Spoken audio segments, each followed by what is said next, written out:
Your mother-in-law brought up a good point, so I made copies of what we got left.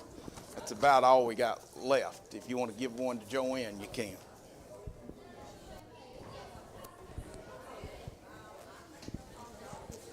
How's everybody doing? Good. We've got a study of Romans coming up. I gave out a brief outline of what we have left, and actually we're starting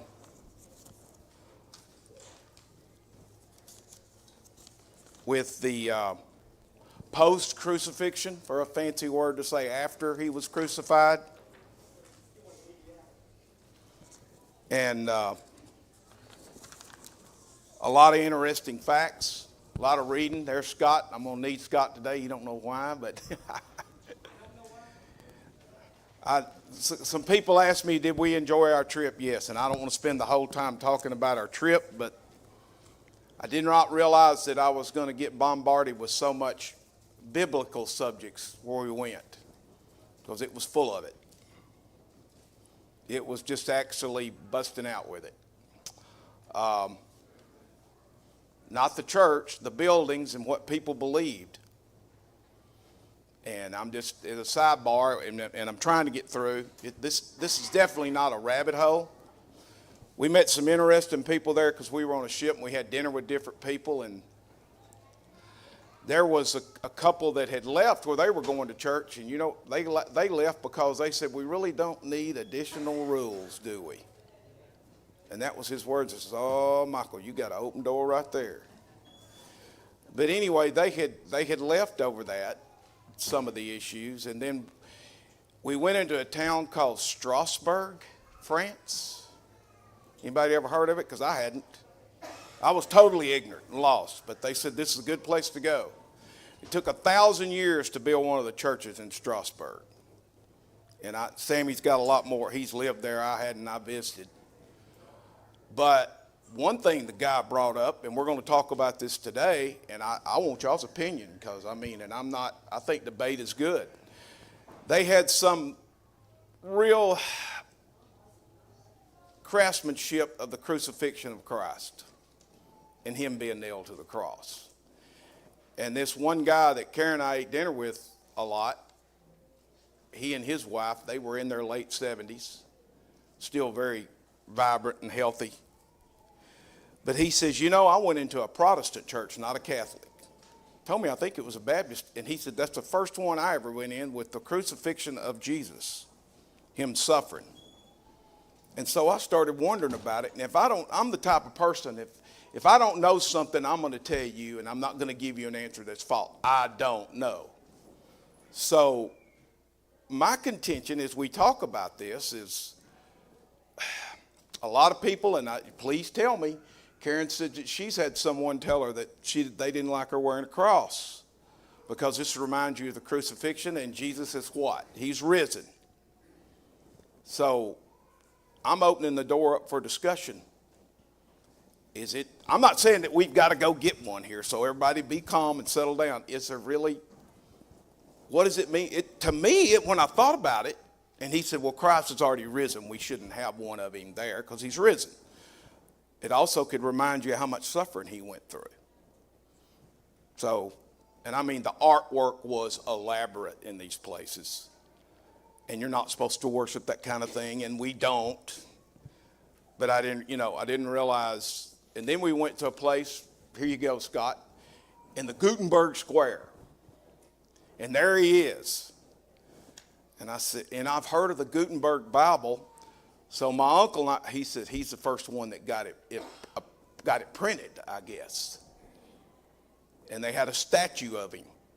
I mean, it was in a big square, and there he is overseas. So these are just a couple of things that I learned while I was there and never really thought about before. And I mean, they really were, you know. And another thing I thought about, I went into the Saturday we're there, and it was weather like today, except a little colder in Germany. Anybody here ever heard of Audie Murphy? Okay, I knew you did. The dude was 5'5", 115 pounds. And he was a bad hombre. We walked into a town in Germany where these kids, they knew they were going to die. Very few lived where these walls were, and they knew Nazis were there just waiting on them. And the hero you think they are, and they are, Christ died for our sins that we could have eternal life. They just gave us, and I'm not taking away from them because I revere them. I'm sad that I didn't serve. They gave us life right here to have the right to choose Christ, to have eternal life. But you just thought, and I mean, to actually go look at that, at the small town we were at in Germany where they walked up these streets, I mean, I don't know how it went down or where it took over. I just know they went into this village, and they were like sitting ducks. But anyway, y'all are quiet. I just thought I'd throw that out there at you, at some of the thoughts and some of the things that I ran into on the trip. But to start the lesson today, the last thing we did, we're starting with 184. I gave you a lesson plan that started at 186. But if you turn to Matthew 27, 61 through 66, the tomb watched and guarded.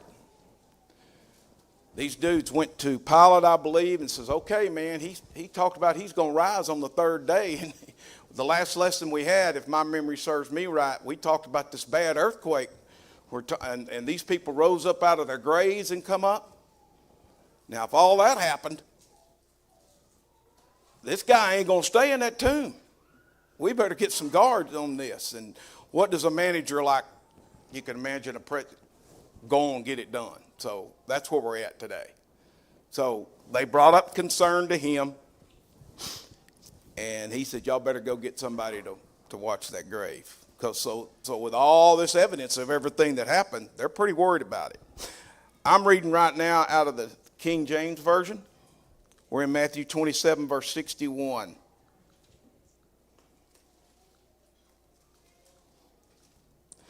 And there was Mary Magdalene, who we know, Mary Magdalene, if I'm right, Satan drove the bad spirits from her, and she had a lot from him. She was a wealthy lady. And the other Mary, the mother of James, sitting over against the sculpture. Now the next day that followed, the day of preparation, the chief priests and Pharisees came together unto Pilate, saying, Sir, we remember that that deceiver said, while he was yet still alive, after 3 days I will rise again. Command therefore the sepulchre be made secure until the third day, lest his disciples come by night and steal him away. Okay, so he was also worried about that. He never expected the other. After all this, they probably still didn't believe. And say unto the people, he is risen from the dead, so that the last era shall be worse than the first.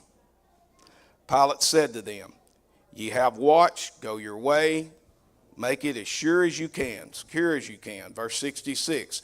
So they went and made the scepter secure, sealing the stone and setting the watch.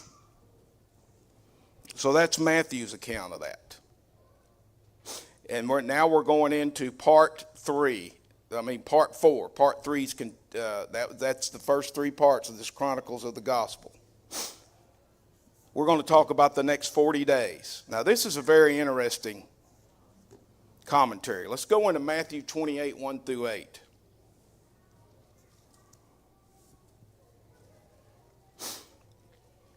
I want to read out a New King James for that.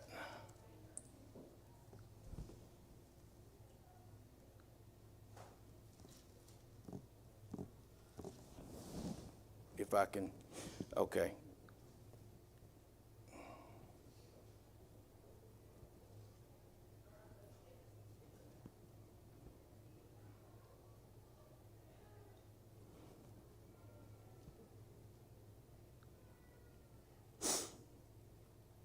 Now after the Sabbath, as the first day of the week began to dawn, Mary Magdalene and the other Mary came to see the tomb. And behold, there was a great earthquake. For an angel of the Lord had descended from heaven and came and rolled back the stone from the door and sat on it. His countenance was like lightning, and his clothing as white as snow. And the guards shook for fear of him and became like dead men. But the angel answered and said to the woman, "Do not be afraid, for I know that you seek Jesus who was crucified. He's not here, for he has risen, and he has said, 'Come to see the place where the Lord lay, and go quickly and tell his disciples that he has risen from the dead, and indeed he is going before you into Galilee. There you will see him. Behold, I have told you.' So they went out quickly from the tomb with fear and great joy at the same time, and ran to bring his disciples word."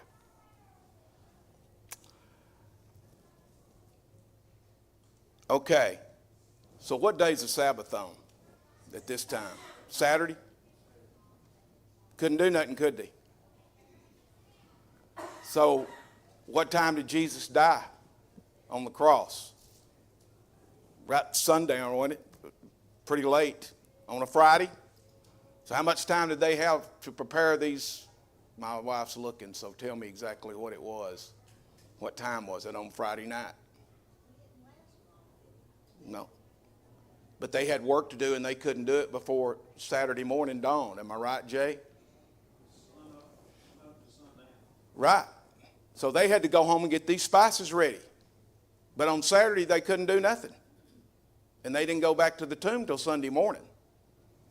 I went back and forth on this to try to get it right in my mind. I believe I've got it right. And so then when they went to that tomb and he arose, it was on Sunday morning. So, and by reading this, they never got to put the spices on him, because when they went to do it, he was gone. And I don't know if that makes any difference, but the guards, as they say, they were just still, like dead men. Right.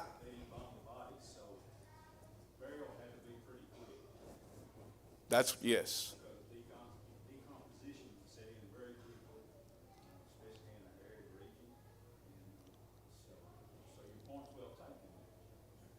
They had a small window because they couldn't do it on Saturday. That was what I was trying to get right in my mind, because we're still under this old Jewish law at this time. Any other comment on that?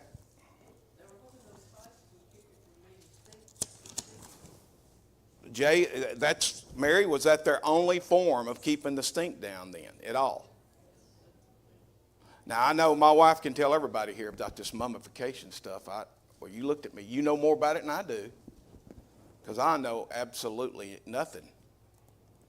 That was part of it. We went years ago. We'd just got married. It had been not long, and she wanted to go see Ramses at the state fair, the grounds they had, and we did it, and I still didn't learn anything about mummification. But you're exactly right about that. Okay, so there's three accounts. All of them are about the same. I'm going to read John 20, 1 and 2, if you want to turn there. It's a pretty short account, but here's the key point. The first day of the week cometh, Mary Magdalene early, when it was yet dark, sun up to sundown, unto the sculptor, and seeth the stone taken away from the sculptor. Then she runneth and cometh to Simon Peter and the other disciples, whom Jesus loved, and saith to them, They have taken away the Lord out of the sepulchre, and we know not where they have laid him. So he's gone. So now we've got the search to see him, to see where he's at. So we can let's go to Luke 24 and 12. Very interesting. Then arose Peter and ran into the sepulchre, and stooping down, he beheld the linen clothes laid themselves, and departed, wondering in himself at that which was come to pass. So Peter he had denied him, but his attitude, he still loved him, because he was wondering where he was at.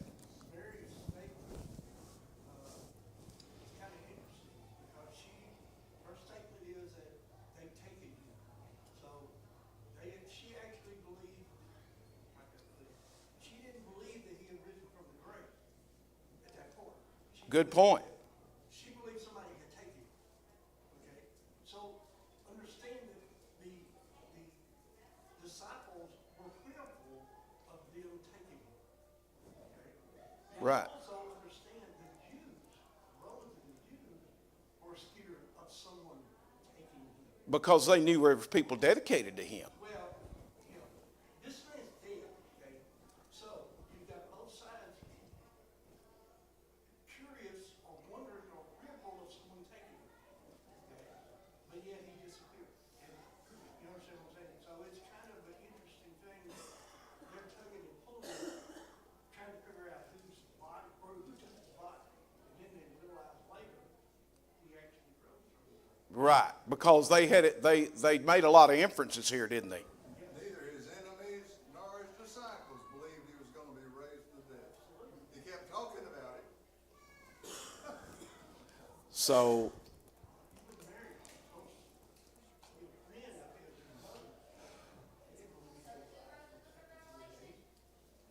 So Tom, this Bible's been put out for us to see that people, even though, and Thomas says, I got to see those holes in those hands. Even though he said it, people on his own side still didn't believe him, right? I would have been a Thomas too. And I would have too. Are we not still today? We are today. Any other comment? Now, y'all are letting me preach too much. I enjoy your comments very much. Okay, so we got Jesus appears to Mary Magdalene. So let's go to Mark 16, 9 through 11 and read that. And I learned something today, and I guess I'm going ahead. Jesus appears on the road. I'm skipping a little bit. Jesus appears on the Emmaus. Can anybody pronounce that? E-M-M-A-U-S? Emmaus road to two disciples. One of them we know, and then the other one, y'all tell me who the other one was there. That's just a little trick question while we're discussing this. So let's go to Mark 16.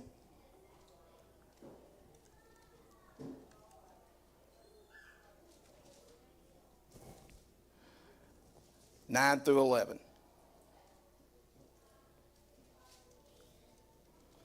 And as they went to tell his disciples, behold, Jesus met them, saying, Rejoice. So they came and held him by the feet and worshiped him. So he told them to worship him at this point. Mary Magdalene. Now, I didn't do any research who the other person was or her. I guess that was Mary, the mother of James also. So the word's getting out that he's out there. And let's go back to the Great Commission chapter, Matthew 28, and read that one.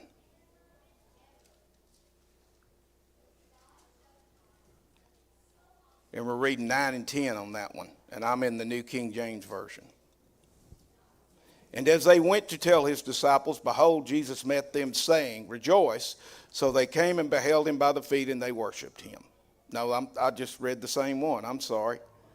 Matthew 28.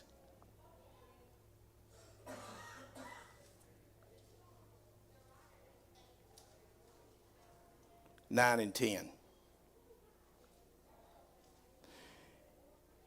And as they went to tell his disciples, behold, Jesus met them, saying, Rejoice. So they came and held him, but pretty much the same thing. Pretty much the same thing. Okay, now let's stay in 28 and go through 11 through 15. This ought to be pretty interesting. The guards report the resurrection. Now while they were going, behold, some of the guards came into the city and reported to the chief priests and all the things that had happened. When they had assembled with the elders and consulted together, they gave large sums of money, saying to the soldiers, Tell them his disciples came at night and stole him away, there you go, while he had slept. And if this comes to the governor's ears, he will appease him and make you secure. So they took the money and did as they were instructed, and saying, and this saying commonly reported amongst the Jews until this day. Sammy, you're shaking your head. What's your comment?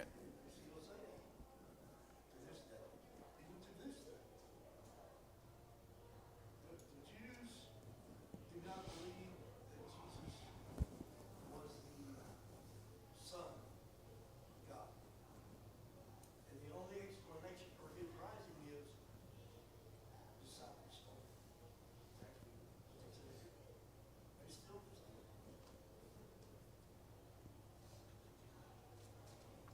Well, I agree. I guess, I'm learning a lot as I go through this too.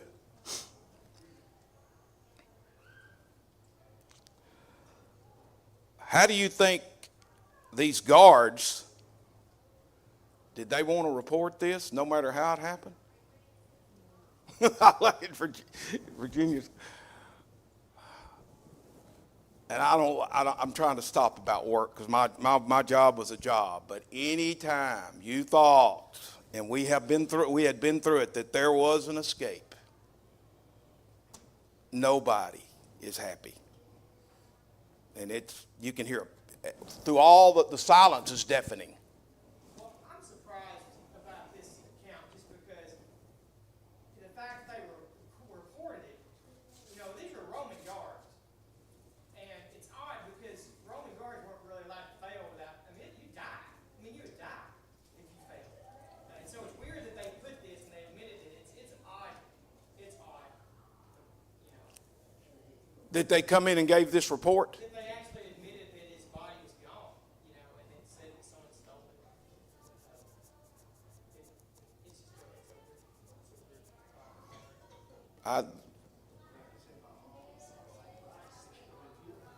there's all kinds of. Well, Virginia's doing this. Yeah, they'd be burned alive with just the clothes they had on their body.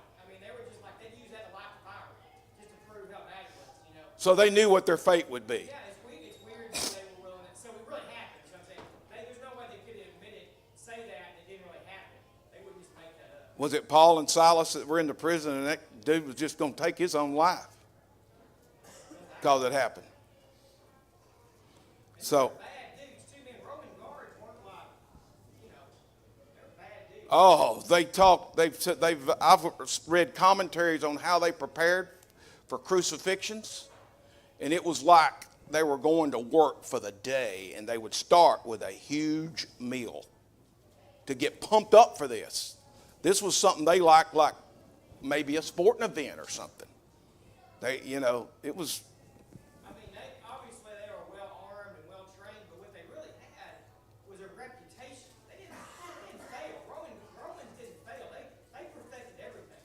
They perfected the cross. They perfected warfare. And they perfected crucifixion. Yeah, they were good at what they did. So the fact that it's just that part right there is just kind of sort of strikes me. Some things in the Bible there's no answer for, and okay, let's go a little step further. How would they have hit it, Scott? Just don't tell anybody and leave and get out of town? Put that stone in front of that door and just walk away. No one's going to open it back up. Well, not for a while. Oh, well, Yeah, but that's just like, that's pretty fascinating to me. Any other comment? Let's move on to Luke 24. I'm picking one of them is short. We'll read the King James. This is the Sammy said I said it right. Emmaus Road.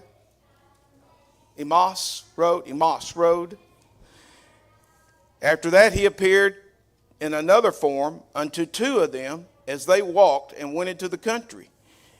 And they went and told it unto the residue, neither they believed them. Okay, that's a short version. Let's go to the longer version. Let's go to Luke 24, 13 through 35. There's a lot to this reading. That was the New King James. That was the King James. I'm going to switch because this is a little bit plainer.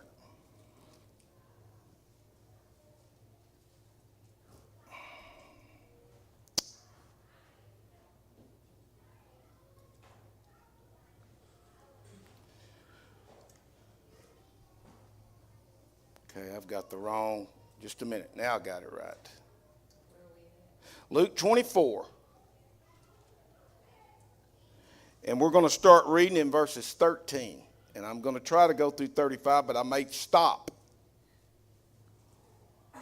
Okay, the road to Emmaus. Now behold, two of them were traveling that day, that same day, to a village called Emmaus, which was 7 miles from Jerusalem. And they walked together, and all of these things which had happened, and there was a lot. So it was while they conversed, and this is a more detailed account, and reasoned that Jesus himself drew near and went with them. But their eyes were restrained so that they did not know him. They didn't recognize him. And he said to them, what kind of conversation is this that you've had with one another as you walk and are sad? And then one of them, whose name was Cleopas, answered and said to him, are you the only stranger in Jerusalem and have not known? And he's looking right at him when he says this. The things which happened there in these days, and he's talking about the whole ball of wax. He's talking about all of it. And he said to them, what things? He's playing along pretty good. So they said to him, the things concerning Jesus of Nazareth, who was a prophet, mighty in deed and word before God and all the people, and how the chief priests and our rulers delivered him to be condemned to death and crucified. In other words, like, where you been? But we're hoping that it was he who was going to redeem Israel. Indeed, besides all this, today is the 3rd day since these things have happened. Yes, and a certain woman of our company who arrived at the tomb early, and we all know why she did, astonished us. When they did not find his body, they came saying that they had also seen a vision of angels who said he was alive. And certain of those who were with us went to the tomb and found it, just as the woman had said. But him they did not see. Then he said to them, okay, here we go. O foolish ones and slow of heart to believe in all the prophets have spoken. Ought not the Christ to have suffered these things and to enter into his glory? And that's Jesus talking. And beginning at Moses and all the prophets, he expounded to them in all scriptures the things concerning himself. The disciples' eyes opened. Then they drew near to the village where they were going, and he indicated that he would have gone further. But they constrained him, saying, abide with us, for it is towards evening, and the day is far spent. And he went in to stay with them. Now it came to pass, he sat at the table with them, and he took bread and blessed it and broke it and gave it to them. Then their eyes were opened, and they knew him. And he vanished from their sight. And they said to one another, did not our heart burn within us while he talked to us on the road, and while he opened the scriptures to us? So they rose up that very hour and returned to Jerusalem and found the 11 and those who were with them together, saying, the Lord is risen indeed and has appeared to Simon. And they told about the things that had happened to them on the road, and how he was known to them in the breaking of bread. Any comment? He just let them go on and on and on and on before he finally told them who he was. Am I right?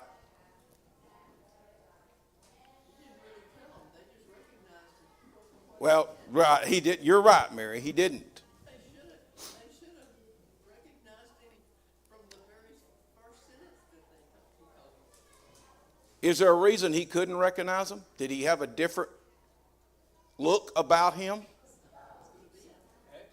Because look at how he looked when he was on the cross. He lost all physical appearance. Now he's in a different look, totally, I'm sure. Hey, Mike, there was something I thought of while you were reading that, and I looked it up just to be sure. This is the NIV version. Isaiah 53, speaking about Christ, said he had no beauty or majesty to attract us to him, nothing in his appearance that we should desire. He just looked like a regular guy. That's right. And so, perhaps, after his resurrection, they didn't recognize him. He could go, he was incognito. Yeah, just regular dude. And you know, this wasn't, these two guys weren't part of the 12 or the 11 now. No, So they might have seen him, but they saw him in a big crowd, you know, they might not have been really close to him before. You know, you just, there's no, there's, you know. did anybody ever figure out who the other dude was with Cleopas on this road? Huh? It wasn't, he was just like Lot's wife. Do we know what Lot's wife's name was? We don't know what this guy's name is either. Go ahead. For verse 16, it sounds to me like this was a miracle of Jesus. A miracle what? A miracle that their eyes were prevented from recognizing. Okay. That sounds like a miracle. Let's go. Verse 31, then their eyes were opened and they recognized. That's why I got all you people in this class that's a lot smarter than me. The dictionary has a word for it called an enigma. Is that the same thing as an epiphany? It's not. Epiphany's an idea that comes to you, ain't it? Okay. I find it interesting in verse 27 when Jesus did start sharing with them that he started with Moses and the prophets and that he explained himself in all the scripture. You know, He went, the scripture. right. He went from the beginning with all his purpose.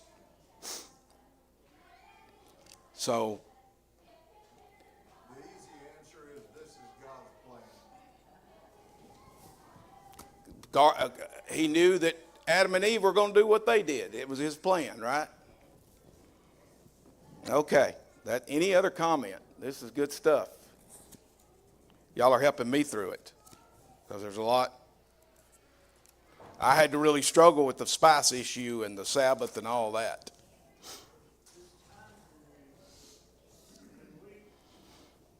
We look at it with our eyes, and they're really not, it's hard for us to see that. We don't realize it, but in that time period, they didn't get outside of maybe 5 miles. That's the point. 7 miles is what. They didn't have the internet, they didn't have,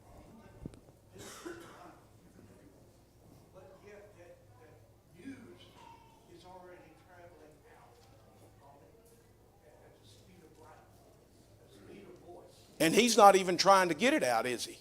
He's just walking around. But it's spread because the people know that what he's been talking and what he's been saying. And the government over here is, they're kind of hiding it, so the people know, they know what's going on. So it's really interesting, they look at it as, but yet the Old Testament period was all about a people, about their king, about their, about them as a civilization. At this point forward, it's no longer about a group of people in a civilization, it's about the whole world. And things change from that time right there. That's you make an excellent point about no further than it was either in this road to Emmaus. The people in Greek County most people in Greek County don't even get 20 miles out of their city. But most of them don't anywhere still today. We're just not a nomad type of folks here, is what you're saying. Okay, we're on 191. It's real short. Jesus appears to Peter, saying, "The Lord is risen indeed and hath appeared to Simon." And then he also, in John 20, John 20, 19 and 25. Then the same day at the evening, before he appears to 10 disciples, to the 10. Being the first day of the week, when the doors were shut, the disciples were assembled, for fear of the Jews came to Jesus and stood in the midst, and saith to them, Peace be unto you. And when he had so said, he showed up unto them his hands and his side. Then were the disciples glad when they saw the Lord. Then said Jesus to them again, Peace be unto you. As my Father has sent me, even so send I you. And when he had said this, he breathed on them and saith unto them, Receive ye the Holy Ghost. Whosoever sins ye remit, they are remitted unto them. And those soever sins ye retain, they are retained. But Thomas, here we go, one of the 12, called Didymus, was not with them when Jesus came. The other disciples therefore said unto him, We have seen the Lord. But he said unto them, Except I shall see in his hands the print of the nails, and put my finger into the print of the nails, and thrust my hand into his side, I will not believe.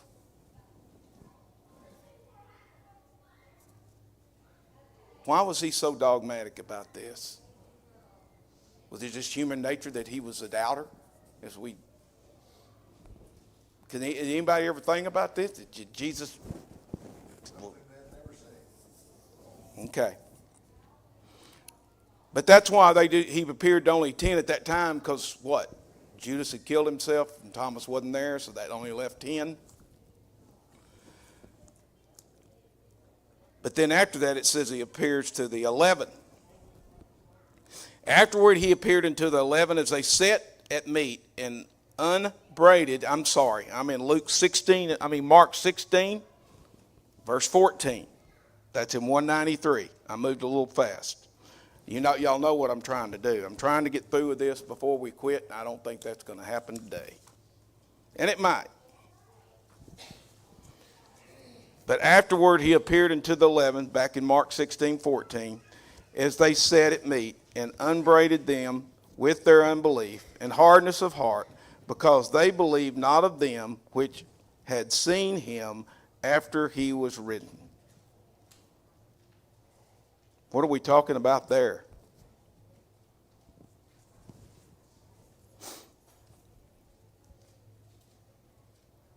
Any comment on that?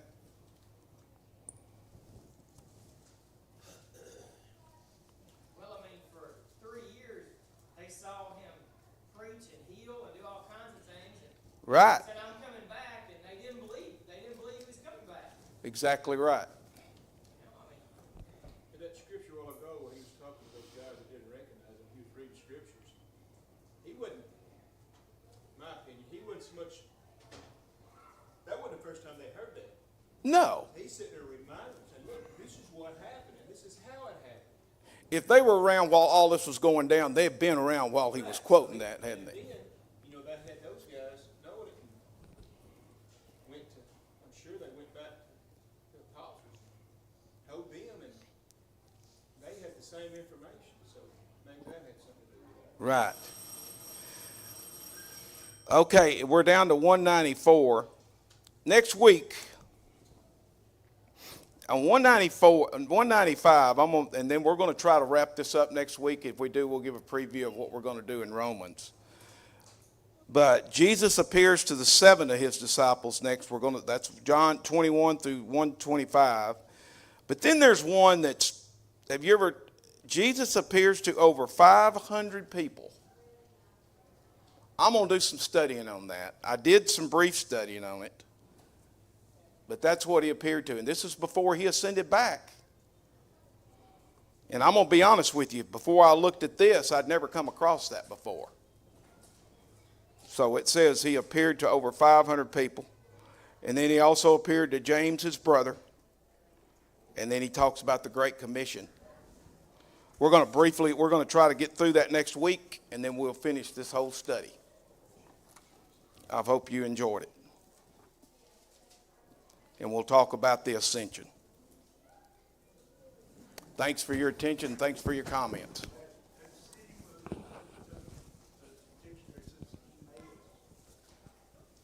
Is that the way you pronounce it? What